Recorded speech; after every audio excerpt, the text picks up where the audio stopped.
올 장을 좀 정리를 하면서 이제 내년 좀 긴 연휴를 보내고 나서 우리 증시에는 어떤 이벤트들이 있을지 여기에 따른 전략까지 알아보겠습니다. 오늘 절대 전략은요, 신한금융투자의 손영채 대리 연결하겠습니다. 안녕하세요. 안녕하세요. 네. 오늘 장을 보면서 이렇게 한마디 표현이라든지 이렇게 좀 해주신다면 한마디 어떻게 좀 할 수 있을까요? 일단 시장하고는 좀 크게 관계가 없는 것 같지만 음. 개인적으로 송구영신, 묵은해를 보내고 새해를 맞이할 그런 시점에 왔다는 의미에서 사자성어로 말해볼 수 있을 것 같습니다. 네, 연말에 상당히 좀 걸맞는 표현인데요. 이런 부분들 올 한 해를 좀 되돌아보면서 우리 증시에서의 뭐 특징이라든지 이런 부분들 좀 정리를 해주신다면요. 일단 뭐 코로나19로 인해서 아직도 많은 분들이 고통을 받고 있고 또 실물 경제 또한 차갑게 식었지만 저 지수만큼은 좀 뜨거웠던 한 해였다고 할 수 있겠는데요. 특히 우리 증시 전체에서 좀 눈여겨볼 점은 개인 투자자가 64조 원 이상 순매수를 했습니다. 뭐 외국인이 24조, 기관이 36조 원 가량 순매도한 거랑 좀 대비가 되는데요. 개인 투자자의 이런 거센 매수세는 올해 큰 특징이라고 할 수 있을 것 같고요. 특히 섹터별로 보면 IT 40% 이상 상승해서 좀 특징을 이어갔다. 대신에 반면 에너지, 부동산, 금융 이쪽 섹터들은 좀 마이너스 수익률을 기록하는 한 해였습니다. 특히 기존의 국내 증시에서 시장 수급을 이끄는 주체로 좀 대접을 받지 못했던 동학개미로 불리는 개인 투자자들이 주식시장에서 갖는 위상이 좀 몰라보게 높아진 그런 한 해였던 것 같습니다. 1월 4일부터 이제 개장될 신축년 국내 증시는 강세장을 좀 의미하는 소해해를 맞아서 우보말리라는 말처럼 현재 상승세가 조정이 있더라도 좀 꾸준히 이어지길 바라는 마음입니다. 네, 개인이 60조나 샀군요. 네? 네, 확실히 좀 개인이 네. 그렇게 많이 샀군요. 확실히 또 올해는 동학개미운동이라는 표현도 많이 회자될 만큼 그 기존의 수급과는 좀 다른 움직임을 나타내 줬던 것 같습니다. 그러면 오늘만 좀 나눠서 보자면은 국내에서 어떤 체크 포인트들이 좀 있을까요? 일단 전일 시장을 먼저 짚고 넘어가야 될 것 같은데요. 뉴욕 증시가 변종 코로나19 바이러스 확진자 생긴 것하고 현금 지급액 증액안이 상원에서 좀 막히면서 차익 실현으로 약보합으로 마감을 했다는 소식에 코스피 시장이 좀 하락 출발을 했습니다. 특히 29일 배당락일임에도 불구하고 외국인 기관 차익 실현을 이제 개인 투자자들이 최고치 경신으로 마무리하면서 2조 4,500억 원 양시장 개인 순매수 규모 역대 최고를 기록한 29일 어제였는데요. 오늘 같은 경우는 출발은 아까 말씀드렸다시피 좋지 않았지만 오후 1시 기점으로 해서 개인 그리고 외국인 기관의 손바뀜으로 인해서 코스피 지수는 2,874포인트 그리고 코스닥은 968포인트 마감을 했습니다. 장 초반부터 순매수를 시작했던 지금 개인이 외국인 기관으로 이제 어떤 매도를 전환하면서 개인은 코스피 시장에서 매도 그리고 기관 외인 투자자는 매수로 마감을 하는 모습을 보였습니다. 특히 시총 상위주들의 오름세가 좀 눈에 띄었는데요.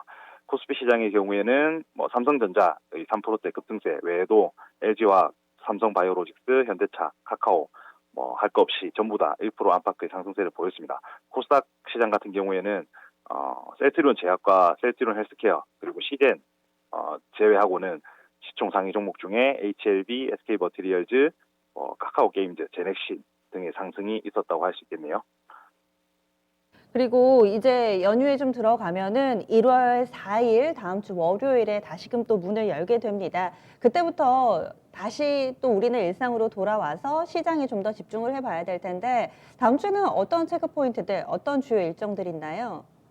우선 신종 코로나 바이러스 백신 보급 속도와 바뀐 시장의 체질을 고려할 때 지수는 추가적인 오름세를 보일 확률이 좀 높다는 생각입니다.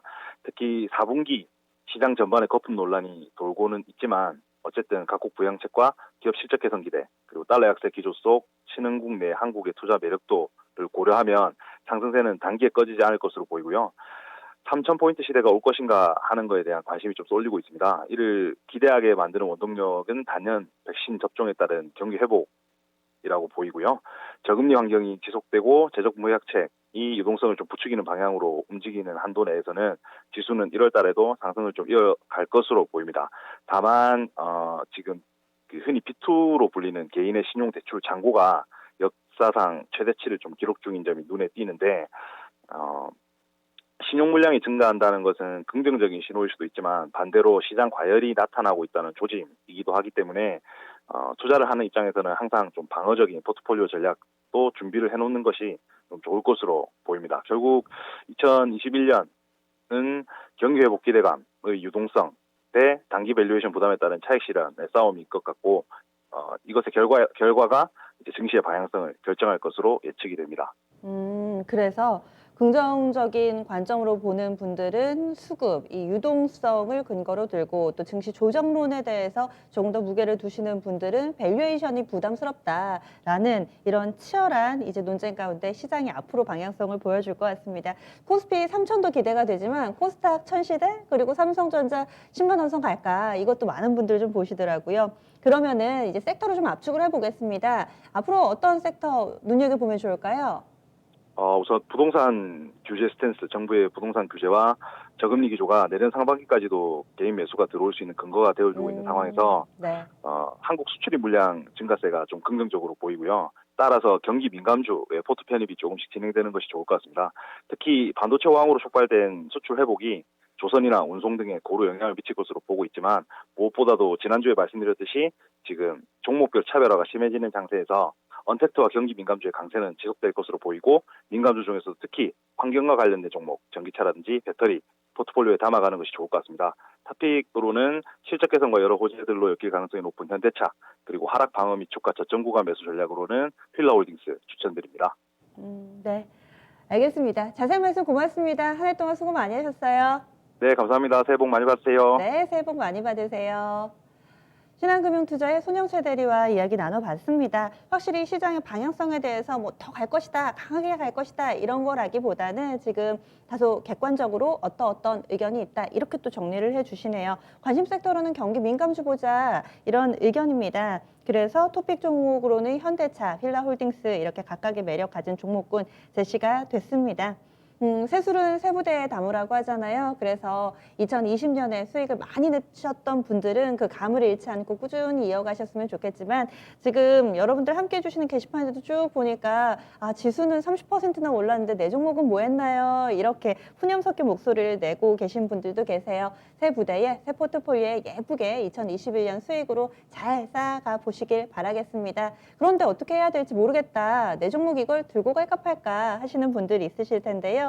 그래서 오늘 특별한 시간 준비해 놓고 있습니다. 미스터 진단 시간입니다. 매주 금요일 함께 하는데 2020년 마지막 날이니만큼 여러분들께 특별한 종목 고민 해결의 시간 준비되어 있고요. 원래는 세 분의 전문가가 함께 하죠. 그런데 오늘은 한 분 더 있습니다. 네 분이 함께 하는데요. 금산 전문가 최병훈 그리고 박동기, 김덕호 FA까지 이렇게 4명의 전문가가 출동해서 여러분들의 종목군들 성심성의껏 봐드릴 예정이에요. 지금 바로 전화 주세요. 02-21-3388번으로 전화 진단 신청 받고 있습니다. 종목명 매수가 비중 전화해서 바로 이야기를 해주시면은 오늘 저녁 9시부터 11시까지 꼼꼼한 종목 진단의 시간이 있으니까 이때 또 문 두드려 보시기 바라겠습니다. 증시 분위기가 너무 또 좋아가지고 이런 부분들 내년까지 좀 이어질 수 있을까 약간은 기대와 우려가 좀 공존하고 있는 상황입니다. 긍정적인 시각으로 우리 시장 좀 응원한다면은 또 이 기대에 보답하는 한 해가 되지 않을까라는 생각도 해봅니다. 올해 너무 기록이 많아가지고요. 유가증권 시장 코스닥까지 장중 종가 기준으로 모두 다 최고가를 쓰면서 물론 코스닥은 아닙니다. 코스닥은 52주 신고가 정도의 움직임을 보여줬습니다. 그러면은 남은 연말 즐겁게 보내시면서 2020년 마무리해 보시고요. 저는 새해에 다시 찾아뵙도록 하겠습니다. 한 해 동안 함께해 주신 여러분 감사드리고요. 지금까지 다양한 투자 판단에 대한 도움 말씀드렸습니다. 종목의 상승과 하락을 보장하지는 않습니다. 그럼 2021년에 다시 찾아뵙겠습니다. 고맙습니다.